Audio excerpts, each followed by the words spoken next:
Hi Vyas.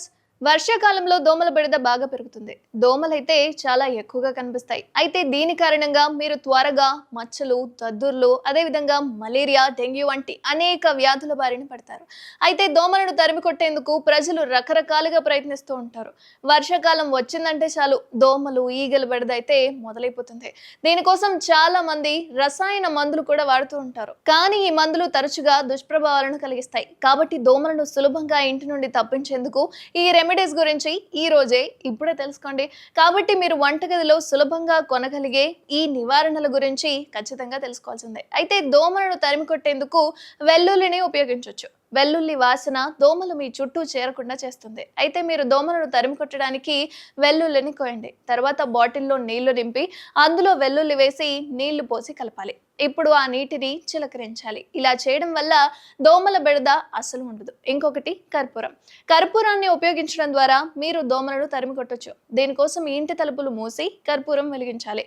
కర్పూరాన్ని వెలిగించిన అరగంట తర్వాత తలుపులు, కిటికీలు తెరవండి. కర్పూరం వాసన దోమలను ఆకర్షించదు. అంతేకాదు కర్పూరం దోమల్ని సులభంగా బయటకు పంపుతుంది. ఇంకొకటి వేప నూనె.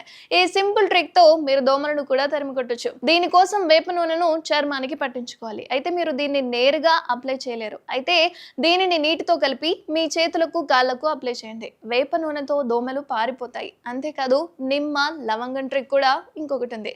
అయితే మీరు ఒక సాధారణ ఉపాయంతో దోమలను తరిమి కొట్టొచ్చు. దీనికోసం నిమ్మకాయను సగానికి కట్ చేసుకొని ఇప్పుడు లవంగాలను తురుముకోవాలి. తర్వాత నిమ్మకాయలో లవంగాల రసాన్ని రాసి ఇంట్లో ఓ మూలన ఉంచుకోవాలి. మీరు 1 కంటే ఎక్కువ నిమ్మకాయలను ఉపయోగించాలి. అంతేకాదు ఇలా నిమ్మకాయ, లవంగాలను ఉపయోగించి దోమలను తరిమి కొట్టొచ్చు. ఇక తులసి ఆకులు. ఈ విషయం ప్రతి ఒక్కరికి తెలిసిందే. అయినా సరే మళ్ళొకసారి చూద్దాం. తులసి ఆకులతో దోమలను సులభంగా తరిమి కొట్టొచ్చు. దీనికోసం తులసి ఆకులను మెత్తగా రుబ్బుకొని రసం చేసుకోవాలి. ఈ రసాన్ని స్ప్రే బాటిల్లో పోయాలి. తర్వాత ఇంట్లో చల్లాలి. అయితే తులసి వాసనకు దోమలు ఖచ్చితంగా పారిపోతాయి. చూశారు కదా, వర్షాకాలంలో ఇంట్లో ఉన్న దోమలను బయటికి ఎలా తరిమి కొట్టాలి అన్న రెమెడీస్ అన్ని ఇప్పుడే ప్రయత్నించి ఇంట్లో ఉన్న దోమలని తరిమి కొట్టేయండి మరి.